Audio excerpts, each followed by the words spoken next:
Continuing our breaking news coverage on CBS Sports, the NCAA tournament has been canceled for 2020. As well as the remaining of all winter and spring NCAA championships. We were in Florida last March for our annual spring break trip and the start of our spring seasons with baseball, softball, women's lacrosse.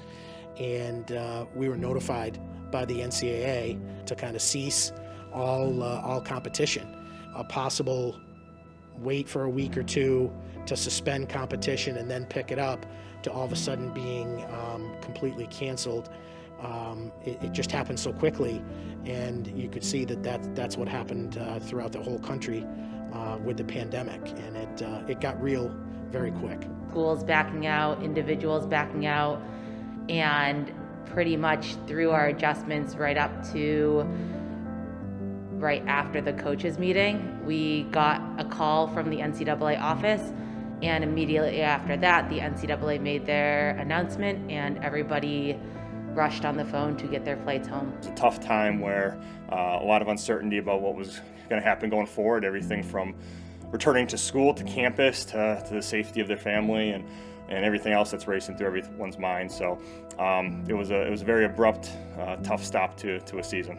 I've been on calls with the MASCAC athletic directors pretty much weekly since March, trying to get the athletes back on the field and developing scenarios to play. So part of that has to do with safety protocols and what protocols we can develop to put the athletes out there again safely, but also a lot of time's been spent on scheduling. So we developed probably 3 scheduling scenarios for fall sports 2020, 3 scenarios for winter sports 2020, and at least 3 scenarios for spring sports. We were very fortunate where we were able to get out and see quite a few ball players this summer, and then get guys on campus this end of this summer, beginning of fall, and maintain our recruiting goals and direction. To be able to get on campus and see how beautiful Westfield State is in the fall is just a big deal, and the ability to do that was huge for us. As athletic trainers, the health and safety of our student athletes is a top priority for us. We've done daily symptoms check, daily temperature checks. Our athletes do get tested on a weekly basis, so if anyone does pop up positive, then we're able to take the proper steps to keep that athlete safe, and also safe from their fellow teammates as well. We were notified by the presidents of the State University system that we were going to be allowed to compete with our spring athletes in baseball, softball, women's lacrosse, track and field, and golf. There's a lot of parameters that are put on our institutions in order for our student athletes to have a chance to compete. Any given day, a team really doesn't know if they're going to be playing that day or the next day, or if they're going to be on pause.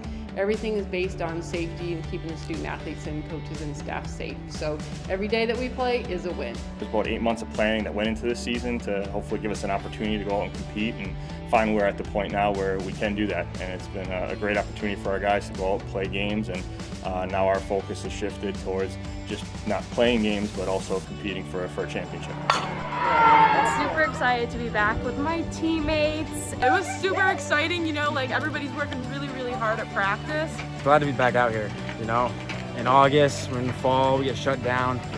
We don't know if we're gonna come back in the spring or not. It just feels really good, Felt like the greatest day of my life again. Just able to get back out here with the guys. Just one of the better feelings we've had in the past year. We want our student athletes to know that this is a big summer in preparations for them to get ready to come back and get in good condition and be ready to come back and compete in the fall.